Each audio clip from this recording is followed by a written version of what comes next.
He was supposed to be just another arrogant noble, a minor villain doomed to die halfway through the story. But when Rufus awakens with memories of his own death, he decides he's had enough of fate's script. Instead of dying gloriously, he'll live shamelessly, crushing corrupt nobles, taming monsters, and rewriting destiny itself. He's still a villain, just one who refuses to lose. And somehow, the world can't help but love him for it. Can a selfish noble outsmart destiny itself? Let's find out. The young master's story began interestingly. She shouted his name and said that she would kill him with her own hands. He looked at her, his eyes tired. She struck him and cut off his head. He woke up and thought that he would not accept this. The next heir of the Lightress family cannot die like this. He took a quick step and shouted the butler's name. He thought that he would prevent this. Carlos followed him and held his cape in his hands. He asked him, "Where is he going?" Rufus, continuing to walk quickly, answered that they were going to Rogelt. They need to hurry. Rufus threw on his cape and thought, he will not let this nightmare become reality again. He will do everything to overcome his fate. A day ago, the Lightress family mansion. Carlos called him. The next head of the family, the Marquis Rufus Ray Lightress. He sat thoughtfully. Carlos said that he looked thoughtful. It did not suit his sweet face. Carlos's personal butler. Rufus replied that he should stop. He was already 12 years old. Carlos said that didn't mean he had become less cute. Rufus responded irritably.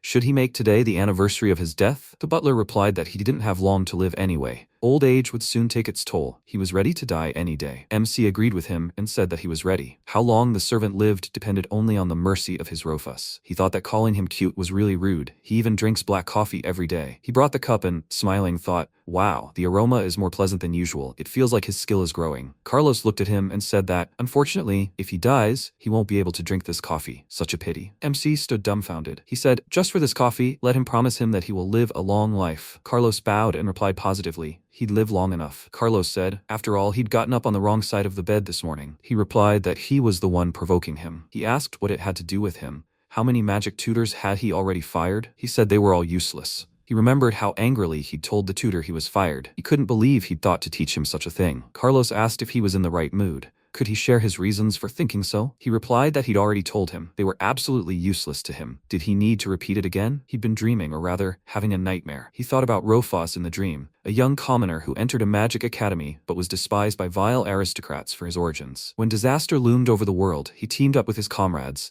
and this young man was able to defeat the Demon King and save the world from the influence of the God of Darkness. The story was very long and drawn out, so it was decided to make a summary. He married the princess of the country and became its king. He finished his coffee. Carlos said it was a gripping story, with drama and joy, a story that would become popular. He replied that there was nothing gripping about it and asked for coffee. He was shown 5 chapters of some commoner's story. Did he even understand what he had to go through? Carlos agreed with him. He believed that this story needed to be expanded. Somewhere between the first and second chapters, there was a missing piece about the villain's motivation. If this story was going to sell, it was important that the villain also be relatable. MC asked him if he was an editor. Carlos asked if he should write a book. He replied that given his jokes, he should write a joke book. He clenched his fist and said that there was something in the first and second chapters that excited him more. In those chapters, the villain's other nobles, including himself, die at the hands of the good heroes. Carlos asked, so he was the villain there. What kind of evil deeds did he commit? He replied that it was actually quite funny. First of all, in the first chapter, they mocked MC. Carlos answered that he remembered him. Rufus continued that he was a supporting villain. Carlos replied that he understood. Although he was a minor villain, he was very cunning and devious. In the second chapter, he became a subordinate of the second Demon King, one of the 4 heavenly kings, the Shadow Wolf Rufus. Carlos thought, Shadow Wolf, what a title. It just sounds great. He said that even though he had fought a lot of battles, his death in the second chapter was completely boring. Carlos replied that in other words, he considered it shameful for him to die like that. Rufus asked him if he wanted to laugh out loud, but before that, someone had died in the first act. Carlos, the Dark Butler. Carlos thought, the Dark Butler. He trembled with joy all over and asked what it meant. Even in his dream, he tried to protect him. He was very happy. MC thought, but what's the point? They both died. He said that he woke up. They should act according to the plan. Carlos agreed with him. He said that in the morning there was herbalism practice in the herb garden. In the afternoon there was an economics lecture. He asked what? A fallen tree. The roots rotted. It blocked their path. He asked what was going on. The man told him that removing the tree would take time. Maybe he would prefer to take a detour? Rufus asked, a detour? He, a commoner, does not value time at all. The man was taken aback. He said, whoever wants to live should step back. He attacked the tree and said, dark scythe, and the people ran away. He struck the tree with all his might. She said, amazing magic? But he barely missed it.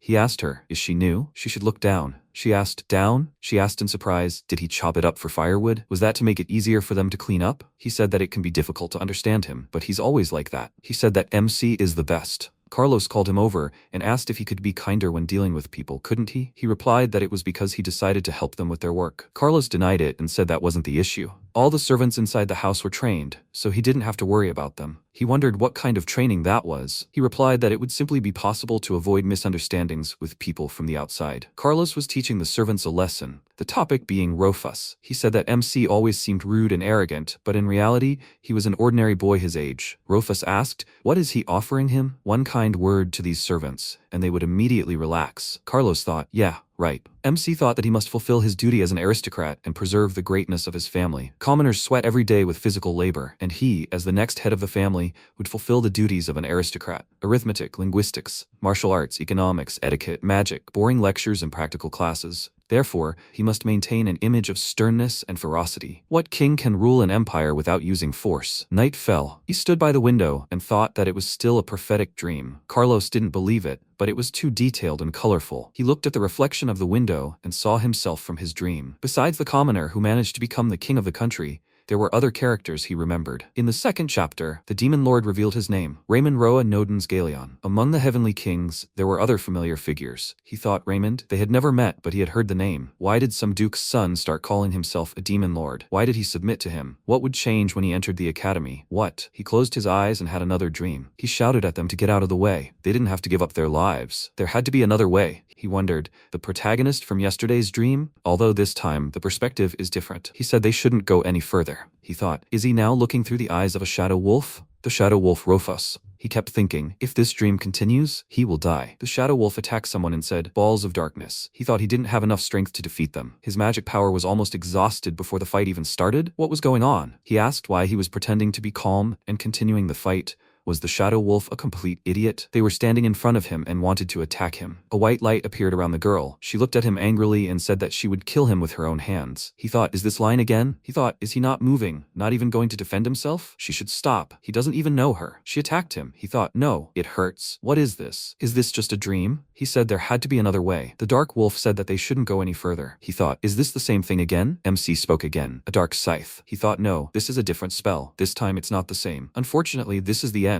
He shouted at him. He was badly wounded. He thought, is he burning alive? And that smell? No, it's hot. It hurts so much. He said there had to be another way. He thought, no. Rofus said again that they shouldn't go any further. He told the devil that he should perish. He thought, death is different, but the pain is just as strong. She won't forgive him. He's a traitor to humanity. Was he killed by wind magic this time? The girl killed him again and again. She said it was because of him, the Norns. For the Norns, he thought, who is this anyway? She said his high taxes had exhausted all the villagers. He cursed and said that if she was going to kill him, then let her kill him. If she was going to kill, then she should kill with at least one blow. Time after time, the shadow wolf lost. When they needed healing, he simply looked at them and waited. Why should he wait until they finished their actions? It was like watching the opponents move in a card game. He again said that there had to be another way. He replied that they should not go further. He thought that this was simply unfair. The root of darkness, the black robe. He said that he was a damn villain. He thought, what kind of circus is this? It's hard to even believe it. Maybe it only seems strange to him. Why does this keep happening? What should he do? Pain in his entire body. He was pierced, chopped, burned. His mind felt like it was turned to mush. He asked them to stop. He thought positively. He just needs to think. If the mind works, it won't disappear. He just needs to count. 20,802,001. He opened his eyes and looked very tired, with dark circles under his eyes. He got out of bed and headed for the door, calling for anyone. He opened the door and fell right into the butler's arms. Carlos called out to him in fear. He was shaking all over and asked him if it was really him. Carlos answered in the affirmative and said that it was him, his personal butler Carlos. He fell to the floor, hugging the butler, and burst into tears. He sobbed bitterly and said that he didn't want to die anymore. An hour later, with eyes swollen from crying, he was still hugging his butler. Carlos called out to him. MC buried his face in his chest harder. He pushed him away and said that he smells like smoke. Carlos, disappointed, asked him for forgiveness. He ran to him straight after work. He thought he blew his nose like a handkerchief. Rofus said that his lord showed signs of distress, and he immediately came to the rescue, even off duty. He has such a commendable loyalty. He praised him. Carlos thought that it seemed like he was back to normal. He said that he is usually always confident in himself, and then suddenly he fell apart. Everyone in the mansion was very surprised. He noticed the servants peeking out the door. He loudly asked them what they were looking at. They need to get back to work, they apologized. As they left, the girls thought, His nose has turned red. He is so cute. She doesn't know what happened there, but she has motivation to work. Rufus thought they heard him crying. He needs his own house. Carlos called him. MC returned to his room and told him to forget. He just had a nightmare. The butler asked, "Has he been dreaming for 2 days in a row? Is that a bad sign?" He said, "Probably." Rufus wondered if it really was just a nightmare. He had seen and felt his death tens of millions of times, a little more, and he would have ceased to exist. The butler helped him dress, and he kept thinking that he wouldn't call it a dream. He didn't need another experience like this if he was truly destined to die like this. It might still all turn out to be untrue. He wasn't going to submit to such a sad fate. No matter what he had to endure, he refused to accept it. Maybe if he'd had enough magical power, he could have won. Or if he hadn't become one of the Black Heavenly Kings, maybe there wouldn't have been a battle. Didn't he have a choice? Why did he choose to play the villain? He sat down at the dinner table and thought, this story will begin in 3 years, when the characters enter the Magic Academy. Maybe he should find common ground with MC? No, that girl. She was accompanied by a water spirit. She said it was all because of him. The villagers were suffering from high taxes. He kept thinking that she clearly had a personal grudge against him. He drank coffee and thought about taxes, then called the butler. Carlos asked if he didn't like the warm milk. Rufus looked into his cup and thought, milk, indeed. He said they should forget about it for now. He wasn't a child. He asked the butler if there was a village in their territory that was suffering from high taxes. Carlos said he could find out, but he didn't think the taxes were higher than in other territories. MC thought again. Taxes in villages. There was such an episode in this story. The episode about subduing the sea monster. The sea monster ravaged fishing villages, which reduced the catch, making it harder for them to pay taxes. He should think about the fishing villages. There might be a clue there. He said, Rogelt. Carlos asked, Rogelt? He said it was a small, remote fishing village in their territory. Rufus dropped the knife and thought, the fishing village of Rogelt. Are they worried about taxes in this remote village? MC thought that maybe he would find clues there regarding this story. Carlos asked if since he wasn't feeling well, maybe he should cancel his plans for today. But Rufus thought that remembering the name of a remote fishing village couldn't be a coincidence in that nightmare. He had died so many times that he couldn't be mistaken. He called the butler. Carlos asked where he was going. He replied that they were going to Rogelt. They should hurry. Carlos said that he should wait. He needed security. And for that he needed the permission of the head of the family. MC said that he would just take security and a carriage. Carlos replied that that was wrong. Rufus said that if there were any consequences, he should write to his father that he took responsibility. He thought, though, it would be better not to explain the real reason to him. He would also call a doctor. The butler stopped and said that was impossible. The head of the family must know what he was doing. MC interrupted him and said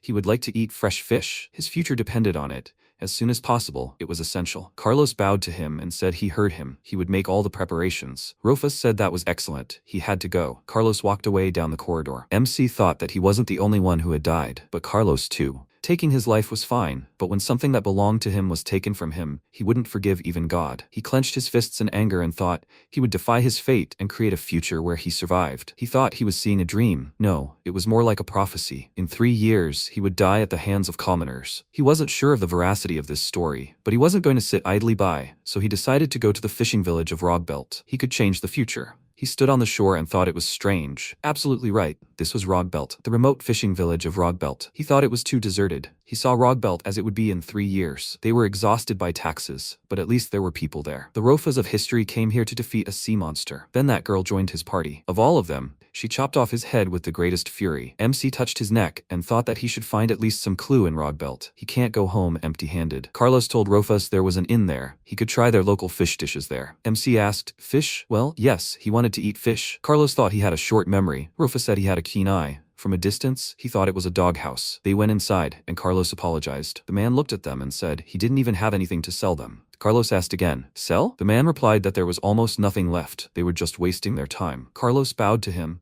and said he was very sorry for disturbing them at such a difficult time, but he'd like to ask a couple of questions on behalf of his master. The man looked at the boy and asked, is this kid his master? He should at least feel ashamed. A little kid commanding a grown man. Carlos said that he serves the most worthy and wonderful master. The man said that perhaps a slave mentality had taken root in him. Carlos told Rufus that he was simply uneducated. The MC replied that he understood. Carlos said that he needed hospitality here, like in the capital. He just needed an answer to a question. He asked what was going on in this village. Why was it so empty here? The man said that it was customary to pay for information. He was not used to saying such things. Rufus said that he understood and threw down the bag of money. He said that he was their slave to gold. The man got angry and asked him what he said. The girl ran out and told her father to stop. He told her to hide. She fell on her knees and begged for forgiveness. She said that they needed to forgive her father for such terrible rudeness. Her father shouted at her to raise her head right now. The girl replied that it was customary to bow one's head in front of such people. he should bow too. MC asked what kind of circus this was. She was squeaking like a mosquito. Carlos called her. Someone burst inside and asked if everything was okay. They heard a scream and they saw Lilia bowing at their feet. Carlos and Rofus turned towards them. They saw her and got angry. He said that he was an evil old man. Carlos did not understand. He continued. He made Lilia kiss his shoes. How dare he? He even has a weapon. What a moron. He turned to her father and asked why he wasn't doing anything. The man didn't understand either, and they continued shouting. Where are this brat's parents? They won't care that he's a child. They're probably Clinton's henchmen. Rofus thought, is it common in this village to jump to conclusions? And he is the henchman here? His head hurt. Carlos said that Clinton for Serpent is a local official. MC thought, a local official? An official in Rogelt. In Chapter 3, it was mentioned that he was behind the unreasonably high taxes in Rogelt. So they killed him for his misdeeds and his sins? Rofus said that they should give him someone who speaks human language. He wants to know as much as possible about Clinton. The crowd was outraged and asked who he thinks he is. Greg walked through the crowd and said that it looked like they had a real aristocrat here, and if they touched him, heads would roll. He apologized for the people suddenly surrounding them. They thought they had laid a hand on their Lilia, and she was incredibly popular here. Rofus said that he knew he was an aristocrat, but he hadn't even introduced himself. He apologized and said that he was Greg, the leader of the sailors. MC said that at least they could talk to him. Carlos looked at him. Greg was holding his sword with one hand. MC thought he was turned to them with one side, and his hand was on the sword. It seemed he was wary of Carlos, at the very least experienced, albeit rude, but smart. MC said, is this the only girl here who knows any etiquette? Although she's overdoing it.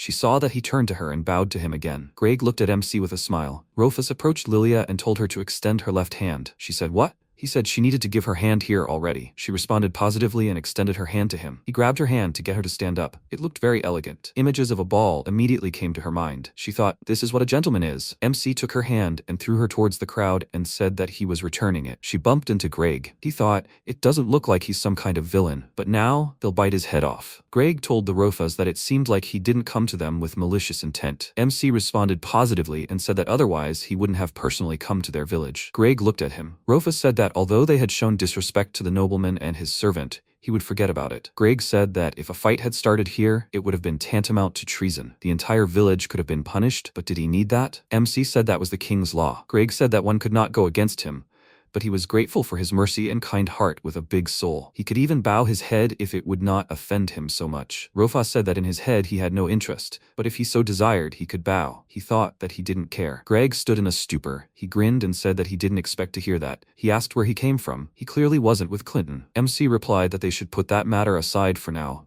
This conversation was not so important now. He said that it would be better if they told him about Clinton. They're on bad terms with him. Greg said bad was an understatement. If he saw his face, either he or Clinton would die. Rofus said it felt like he was talking to a barbarian. Greg replied that he didn't understand. He was using tax collection to cover up the plundering of their village. He even took the women. He treated them like thieves, so they would be barbarians too. MC didn't respond. Greg said that perhaps he shouldn't have said something like that in front of a child. A man burst through the door and called Greg. He said that they were approaching Clinton's men. Greg asked what was going on. He was coming now. He turned to Rofus and the butler and told them not to leave. If this thing on the old man's belt is not for show, then he should protect the boy. Carlos said that he didn't have to say anything. Rofus turned to Greg and said that if things were that serious, they should contact the Lightres family directly. He replied that there was the same fool sitting there, but he would think about it. Carlos said that he didn't understand anything. The MC replied that rudeness was his sin. Meanwhile, on the street, a man was shouting about tax collection. They need to give them everything of value they have left. Those who resist will die. The people told them to go to hell and said that they have nothing more to give. He hit the man in the face and said that then they will take it with blood. He was taking the last thing an old woman had. He called Carlos. He asked what was going on. Rofus asked if there weren't certain procedures to be followed when collecting taxes. Carlos answered positively and said that it was just robbery. They were watching everything from the window. Clinton's men burst in on them. Lilia told her father that they should run. Her father said, what about the family heirlooms? The man who burst in said that they were hiding a young girl from them. The father replied that they needed to stop, that this was his precious daughter. They needed to get that silver. They sent him away. Lilia shouted to her father, and MC turned to Carlos and asked what they were going to do. Rofus asked if they could do anything to Clinton. Carlos replied that he wasn't sure, at least not without the head of the family's permission. MC said, but he is the heir. Does that mean he should have at least some power over a simple official? He looked out the window. He said they should gather evidence, and then they would find a reason. Carlos thought, You can tell he's the future head of the family right away, such a strong sense of justice. He could easily rule a small territory right now. Rufus thought, this is possible. The knight shouted that there's even a boy here. Let them take everything valuable from them, and the old man can be killed if he resists. In the meantime, he'll check their precious goods. He knocked Lilia down and dragged her along with him. She screamed to be saved. Carlos thought that was great, that was the reason to intervene. He turned around and said he needed to step back. This is a person so exalted that even approaching him is presumptuous for the likes of bandits. The knight asked him what he said. Carlos said they were just pests, parasites. Rufus thought he was just provoking them. The knight jumped up and said that now he would show him the wrath of a commoner. Or does he not know that the Marcus Lightres is behind them? He hit Carlos. He thought that such an attack would not even wound Carlos. Carlos stood and trembled. He called out to MC and said that he was bleeding.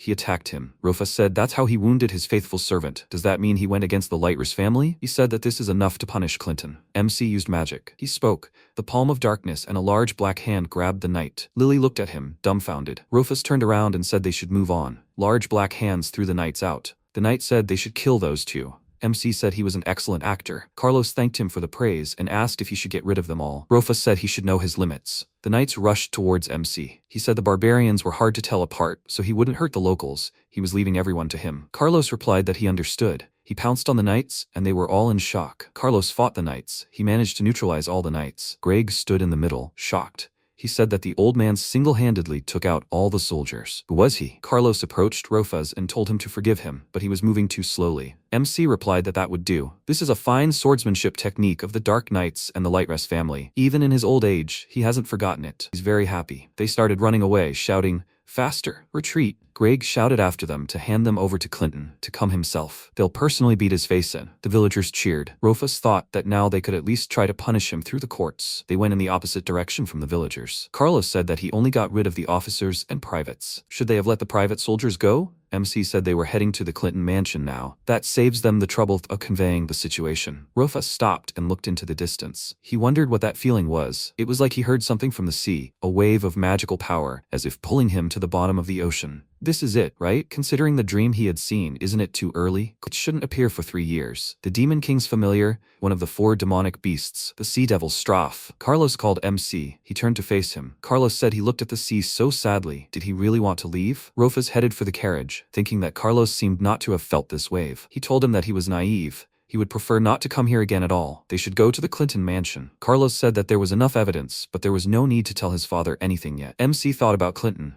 They would see what kind of man he was. The port city of Viperport, the Clinton mansion. Rufus thought he was bored, and how bored he was. He asked if someone had used their family name. The man replied to Rob. This was the first he had heard of it. If there were taxes to collect, then he sent his men there. Official Clinton for Serpent. He said that he would start searching for the culprits immediately. MC thought, what kind of excuse was that? Cutting off the tail is supposed to be a lizard's trick, not a snake's. Slithery bastard. He asked why tax collection was so slow. Clinton replied that commoners were always making up excuses not to pay. Rufus replied that he didn't care. They said monsters had taken up residence in the sea and were interfering with fishing. They couldn't possibly send fishermen to their deaths, could they? He shuddered and thought that Rogelt really was having problems with fishing. Was it a monster attack, like in the dream he'd seen? But that wasn't supposed to happen for 3 years, wasn't it? MC sat in silence. Clinton said there was no dungeon there, so he doubted there was a monster infestation. Rufus thought that was one of the reasons for his death. If he wanted to avoid it, he needed to deal with Rogelt. That was the main problem now. If the monster outbreak is just like in the story, then the culprit is the colossal demon Kraken, Strafe, that rampaged off the coast of Rogelt. Even the 2 protagonists struggled to defeat it, and the method used to take it down was massive armament. In short, money. After resurrecting the Demon King, he received government support, and he has no choice but to collect the money himself. There was a knock on the door, and Carlos said he was back. Rufus became cheerful and said he had been waiting for him. He was already tired of his chatter. Carlos said he found what he was looking for in the next room,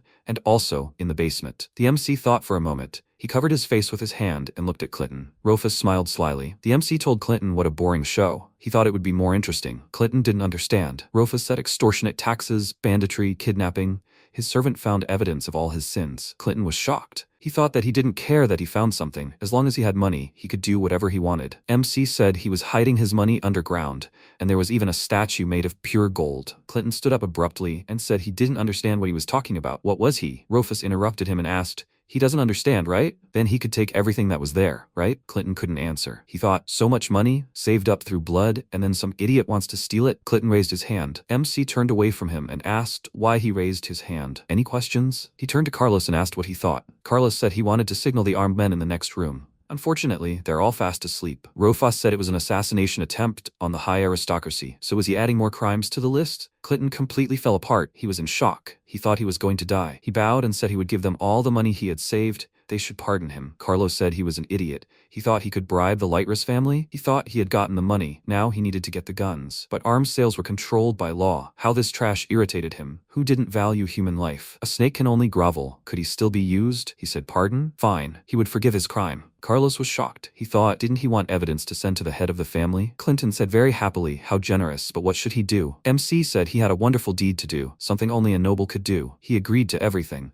Rofus said it might be hard, but it was an excellent way to atone for his sins. Clinton said he would do whatever he asked with great joy. MC said these were good words, then he would have to destroy the monsters terrorizing Rogelt. Clinton asked, a commoner, can't they handle it themselves? Rofus said to give him paper and a pen. It would be better if the monsters were gone. He should fulfill his duty as a noble. He must become a noble who would be close to his people. MC tossed him a piece of paper and said he needed to gather this. People, weapons, and warships. Clinton looked at the piece of paper and asked, that much? Rofus said that he should use his connections and the money he had saved by tomorrow morning. Clinton asked, by the morning? That was impossible. MC said, well then. At that moment, Carlos began to draw his sword. Clinton, seeing this, said that he would do everything. Carlos turned to Rofus. MC looked at him and asked, what's with that expression on his face? Carlos asked with an upset face, where did he learn such evil tricks? Rofus asked if he would report this to his father. Carlos said that he would remain silent if that was his wish. MC replied that he understood that if they wanted to pass the information on to his father, they needed to find even more. Carlos bowed to him and said as he wished. Rofus thought, first, they need to get rid of the fishing problem, and he must use every opportunity and every coin that came into his hands. The next morning, Rogelt, the girl and her mother looked at the sea. The girl pointed ahead and said, there are many big ones. Her mother was very surprised. There were ships sailing in the sea? She looked at them and said, ships, and so many of them. Were they planning to attack them from the sea? He screamed and came up to her and asked,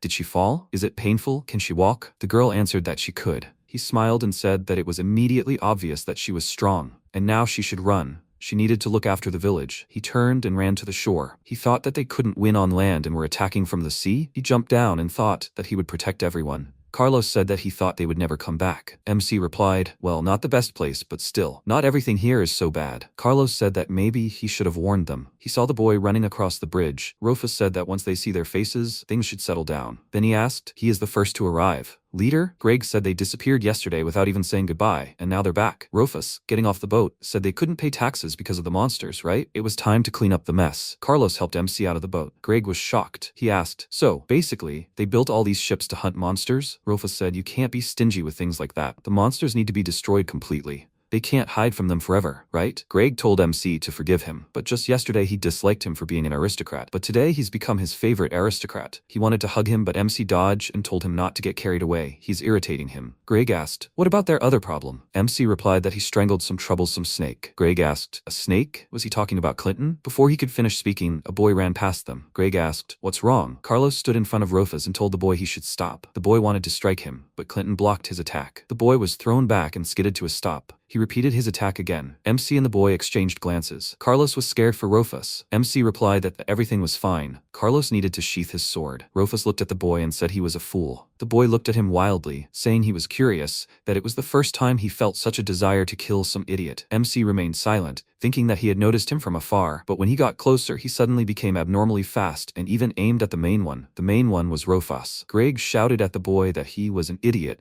attacking the benefactor of their village. Fowl asked, the benefactor, the aristocrat, came to help them? Greg said that everything was correct. Fowl said he understood. That's all the more reason they can't let him into the village. He rushed to the attack. MC asked, did he call the benefactor a liar? He beckoned with his hand and said, then it will be as he wants. They will talk in a language he understands. Greg asked Fowl what he was doing. Carlos told him there was no need to interfere. Fowl pounced on Rofus and said that he would not forgive him for deceiving everyone in the village. MC asked him again, deceived? Fowl continued. He said that everyone had changed. Rofus dodged Fowl's blow. He continued to strike when MC dodged them. He said that in one day both Dad and Lilia, everyone said that he was a good aristocrat. MC thought it was pretty easy to dodge. Fowl said that he couldn't be fooled. Rofus thought, big swing. He bounced away from him. Rofus told him to listen carefully. He was the one who drove the raiders out of his village. He fit the description of a good aristocrat perfectly. Although what did he mean by that? Fowl was perplexed. He'd said, well, not a tax collector. MC thought he was an idiot. He'd said his judgment was too superficial. He'd teach him. He was about to strike Fowl. Rufus asked, so, a good aristocrat? He started attacking him and said,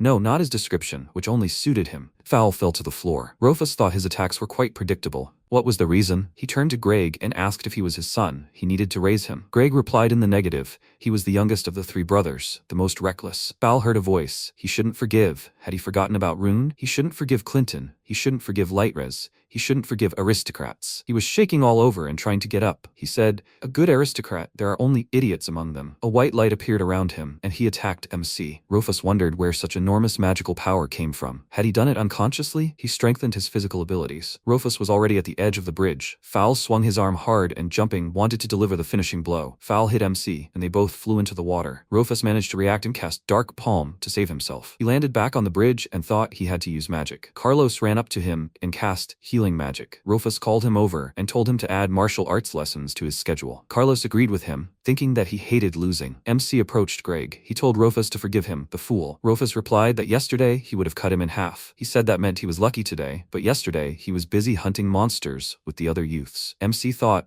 so there are others who can use magic? Greg said that Fowl and the rest of the guys are very talented. He thinks he should take them with him to clear the monsters. They will help him out of gratitude. Rufus asked, out of gratitude? Who does he think he is? Commoners should obey the aristocracy, that's natural. Greg thought, a tsundere mode? MC answered positively and said that he will pay. Greg said that he heard him. Excellent news. Rufus said that they are moving out, and he should bring those who want to join to the ships. Greg said that he, as always, is a busy man. The ships set off. MC said that with this fleet there should be enough forces to get rid of the sea monsters. If successful, they will be able to resume fishing. The man introduced himself. Log, Greg's eldest son, the young leader. Rufus said he understood. He thought he was tall. Log said the sea was his destiny, so he should leave everything to them. MC replied that this guy was definitely better looking than that baby shark. They understood who he meant. Carlos turned away and shook with laughter. He thought, a shark. Fowl shouted. Who is this shark? He asked. Did he try to escape from him calling him a black bean? Carlos turned away again and laughing asked, a bean? Log asked him. Wasn't he supposed to be in the village? Fowl responded positively and said he was back and forth and here. He turned to Rufus and said he hadn't finished with him yet. MC told him he had already lost. He said he used that black hand. It was unfair. He said anyone who doesn't listen to his orders is useless. They should throw him overboard. Log said that was a bit too much. He thought they were already pretty deep in the sea. Fowl decided to tease Rufus. He said laughing. He heard him. Then he, already sitting in the barrel, shouted, brother. Log told MC that he should forgive him. It was impossible to keep track of him. Rufus responded positively and said that he had already noticed that he had been poorly raised. Fowl sat in the barrel and shouted, had he gone over to the enemy? Log replied that he is just doing his job. He praised him,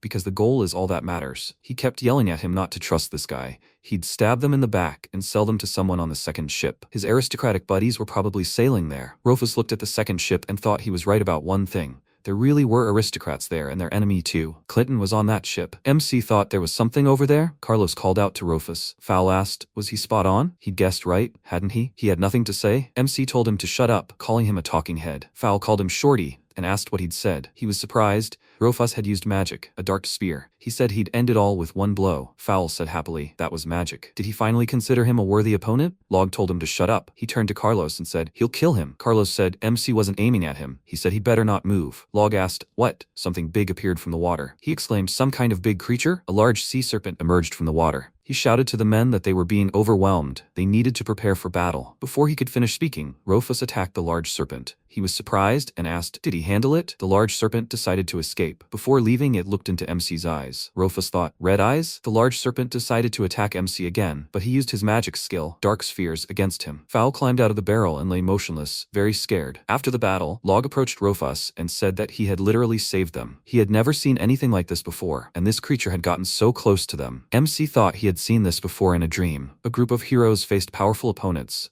The demon's red eyes glowing in the darkness. Most likely, the creature that appears in these seas is somehow connected with the Demon King, but everything is going according to plan. He is ready for anything. He replied that they are not finished yet. He needs to be on guard. Log said that he understood and said that he didn't think it was still safe here. He shouted to all the workers to be on guard too. They need to clean up the ship. Fowl was also lying on the floor, unable to move. Rufus approached him and asked, what's wrong? Lost his nerve? MC chuckled and then burst out laughing. He asked him where his former courage had gone. Carlos thought this boy made him laugh so much. Fowl looked at him and said that he was an idiot. What's so funny? He had enough courage to fight a sea dragon. Rufus answered positively and laughing, said that he just didn't want to waste his energy on some small fry, right? Fowl answered positively and said, especially since he's such a great mage, why would he need his help, right? He could defeat all the monsters alone. He thought he probably couldn't do it alone, right? MC replied that it was possible for him, but that wasn't the job of an aristocrat. That's how he'd been taught. Fowl wondered, perhaps. Rufus said it was necessary for his plan, but he couldn't do everyone else's job, right? His role was simply above everyone else. Besides, he wanted to save his village too, right? So what was he unhappy about? He said he didn't understand. He'd only met them yesterday, so what good would it do him to help them? MC said that was stupid. For an aristocrat, fulfilling his duty was very important. His own interests were irrelevant. Rufus wondered what they taught these idiots here anyway. He said that he wasn't just saving them because the monsters were threatening them. They could ruin the entire fishing industry. This problem could harm the kingdom's entire economy. MC looked at him and wondered what those eyes were like. Did he think he was lying? Fowl froze because this was all too complicated for him. He thought he was right. He'd only given him the superficial reason. In reality, it was more complicated,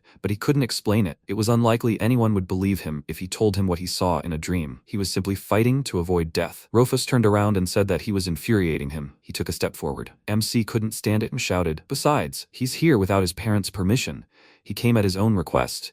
If he doesn't believe him, he can ask his parents himself." Fowl laughed and said, "He's just a runaway boy?" Rufus answered him loudly, "So what?" Fowl shuddered in surprise. MC told him that he needed to listen to him. If he decided to do something, nothing would stop him. He was even ready to risk his life, and he would achieve this no matter what. Fowl said that, in other words, he was serious. Did he understand correctly? Rufus replied that he was glad he understood, and now he needed to get back in the barrel. Fowl asked him if he didn't interfere, then everything would be fine, right? MC turned around and asked him what. Fowl stood up and answered positively, saying that for now he could handle it alone. But as they say, even sea dragons don't hunt alone. It's hard alone. Rufus scared and asked what he even wanted to say. Fowl said that, in other words, he would help him. Now he was ready to acknowledge him. He asked him, well, what would he say? He was obviously very happy about it, right? MC said that he was simply amazed. Did he even realize who he was talking to? Fowl laughed and said that he was just a shorty. Carlos, standing behind him, held back his laughter again. Rufus used his magic and asked why he wanted to hit him with it so badly. He called MC and said he was an idiot, but he shouldn't be killed. He asked, "Brother?" Carlos said the young man was a bit hot-tempered, but good. Rufus agreed and said that if he didn't obey him, he would throw him into the sea. MC thought about how he didn't remember Fowl being in Rogelt in his dream. Maybe he had left the village. He said it was entirely possible. In his eternal struggle with the aristocrats, with his temper, he could easily lose his life. And why did his determination give him goosebumps? Carlos brought Rufus a cup of coffee and said that in any case, an exciting voyage awaited him. MC asked, were his eyes deceiving him? Where was the exciting voyage? Thus began an adventure he would never forget for the rest of his life. Lightriz territory, northeastern coast.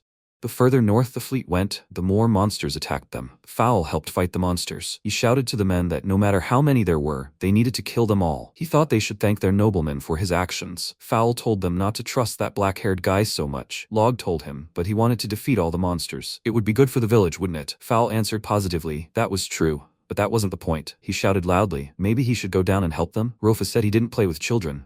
That was the difference between a nobleman and a commoner. He should remember that. Fowl asked him if he wasn't going to lift a finger. MC replied that he was the one who bragged about being able to defeat a sea dragon with just one finger. Let him show off his skills now. He chuckled, and Carlos thought that the young master was truly enjoying himself. Rufus Ray Lightriz, son of the Marquise and future head of House Lightriz, was a boy with a rare talent for magic, but he'd always felt a little sorry for him. He was only 12 years old, but he already carried the responsibilities of a nobleman on his shoulders. And yet, he was still a child. He had no friends his age, and he couldn't play with them. But this boy was somewhat like him. Rufus said the local sailors were unusually brave. He hadn't thought they could fend off an entire horde. He was even a little bored. And this boy clearly had potential. He would go far. Carlos said he'd noticed it too. He called MC and asked if he could speak to him for a minute. He sat down and asked what was the matter. He asked if they should turn back, but the MC didn't understand. He said that if they continued north, in half a day they would find themselves in the domain of the Sea Devil. Carlos and Fowl unfolded a large map. He said that in those waters lived a demon that had devoured entire ships 300 years ago. This was a legend that all the local sailors knew. Rufus asked, a monster that devours ships? This was clearly some kind of fairy tale. Fowl was indignant and asked him if he was a complete fool. No one who enters those waters ever returns, it's true. Carlos told MC that it really could be dangerous. Ships had indeed disappeared in that direction more than once. Rufus thought about it and said, a sea devil, then. He thought that even through the magical barrier he felt such discomfort. Suddenly, a wave of invisible sound hit the ship. Carlos felt ill and he asked MC if he was okay. Rufus was afraid for his butler. He wondered if even Carlos felt it.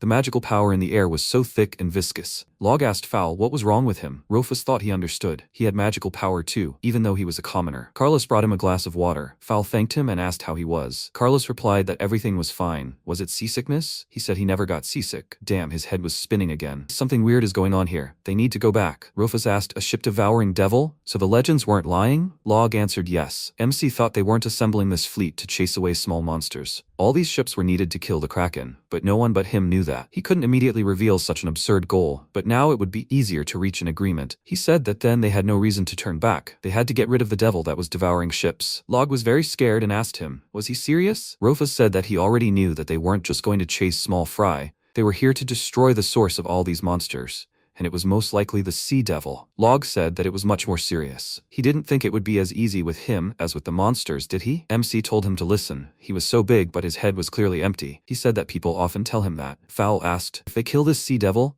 will they be able to fish again? MC replied that this was most likely. He said that then there was no choice. They had to take down the monster. Rufus thought that he hadn't said anything about his own goals, so he couldn't know the real goal. Was he such an empty-headed and self-confident fool to begin with? Or was he really that strong? He told them to head north. They should see this sea devil. Fowl said that when he grows up, he will definitely be stronger than him. He will take down some monster the size of a sea dragon. Rufus said that he shouldn't be so presumptuous. Night fell. Fowl asked in surprise, did he eat apples? MC didn't answer. Fowl said that when he eats them, his face becomes like this. He made a very funny face. He asked, is it the same for them, aristocrats? Rufus was embarrassed, he thought. What a little fool. He said that he is not interested in such conversations with commoners. If he has nothing else to say, then he can get lost. Fowl still asked, and if they continue to argue as always, then he will talk to him, if this is the only way out. MC was puzzled. Fowl stood up and said, then they will fight again? He'll give it his all to defeat him. Rufus said he wouldn't even let him meditate peacefully, and that if he wanted to fight, he'd have to remove his magical power. Fowl asked, puzzled,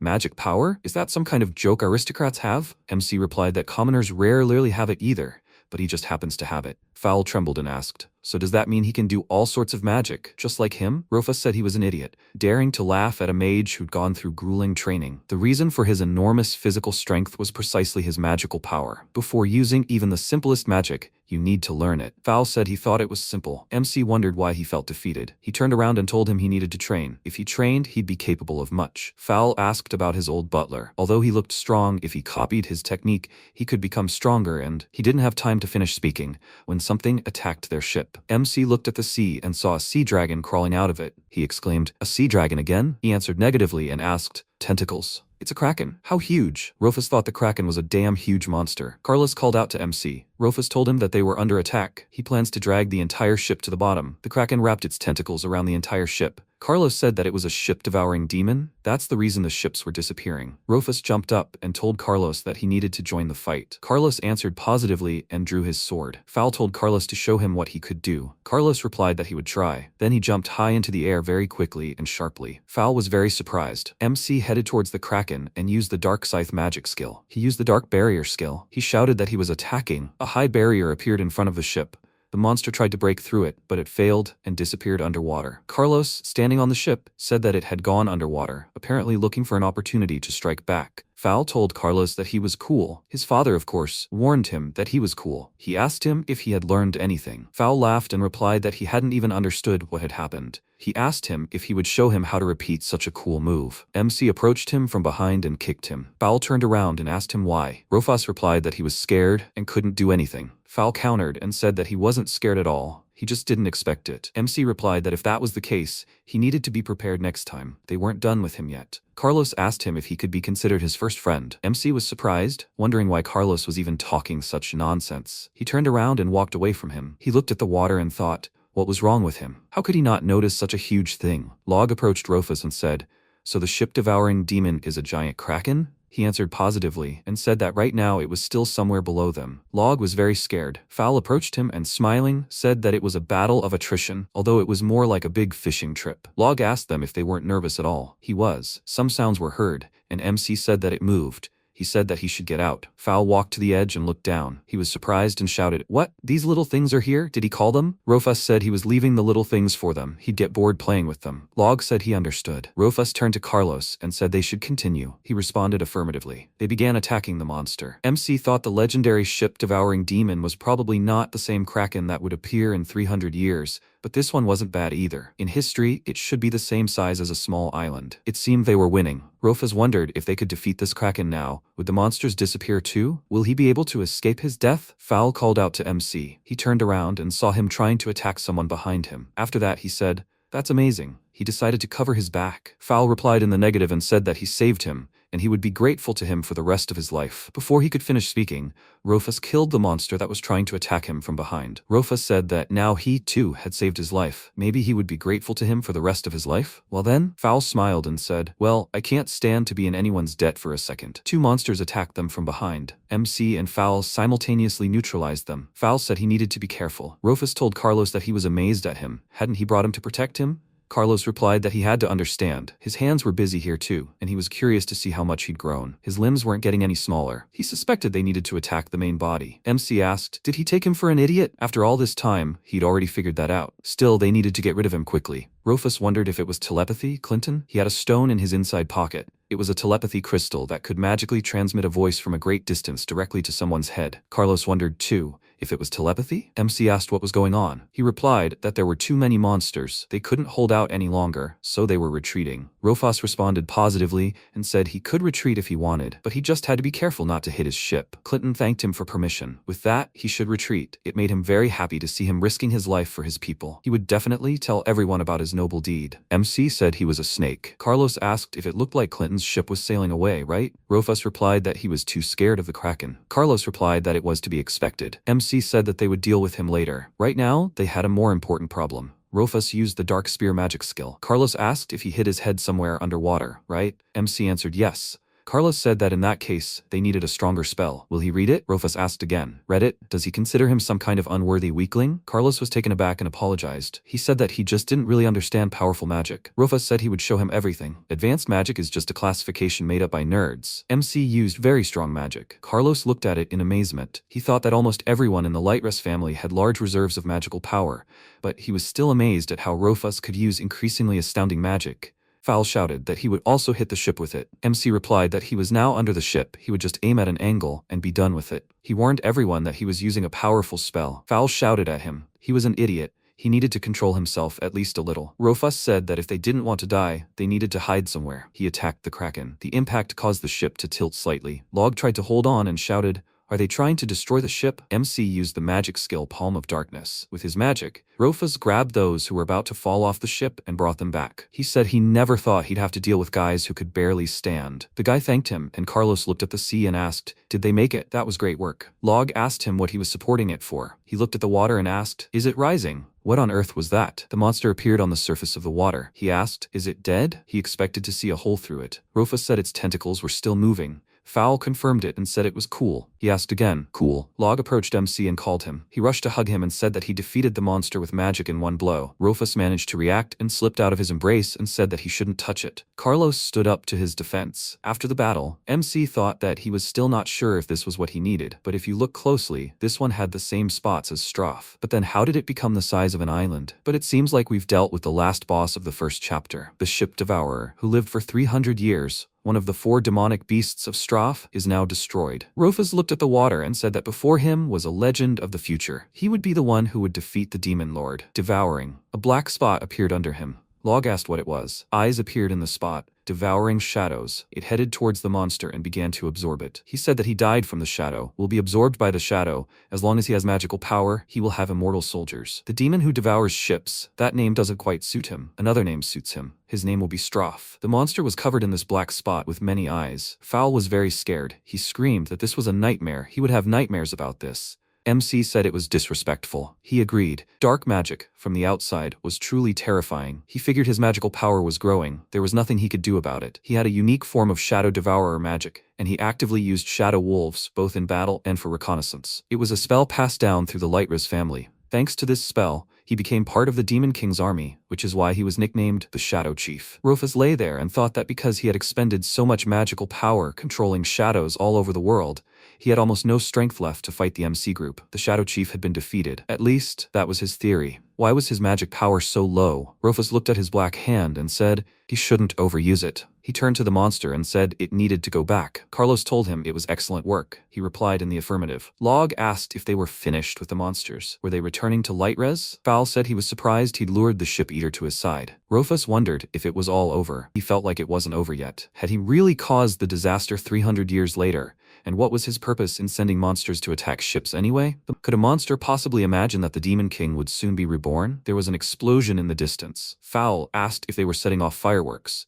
MC asked him if he was that far out to sea. He'd imagined it. He thought Clinton's ship was sailing in that direction. Carlos asked if that explosion was Clinton's ship. Rofaz replied that it most likely was. He couldn't contact him. It looked like there were monsters in that direction too. Clinton said he should thank him. He'd distracted them, so the ship eater was alone. It was a shame they couldn't save him. MC laughed and said the monsters had only cleaned up the trash for them. He broke the crystal into pieces. He saw movement in the distance, something approaching at incredible speed. Suddenly, Rofaz realized everything and shouted that it wasn't the ship devourer. Carlos called out to him. MC continued, this magical power definitely wasn't his. It wasn't over yet. They needed to prepare for battle. Their ship was under attack. After the attack, the entire crew was out of their minds. Rofaz thought that even ordinary people could feel the pressure of magical power. Now he was absolutely sure it was one of the 4 demonic beasts. He went down. Log apologized and said he needed to get up. MC lifted him up. He said it was a mind cure. He needed to drink it all. Rofaz said he needed to clear the deck of anyone who couldn't move. They were interfering with the fight. He asked. He wasn't going to fight alone, was he? MC shouted at him to shut up. He needed to make sure the crew was safe. He replied that he understood. Log began carrying the injured. Rofus asked if they were the only ones who could move. Fowl replied that he felt dizzy at first, but now he was used to it. MC turned to him and asked, had he gotten used to it? He suddenly realized that the reason why he didn't immediately notice the approach of the ship devourer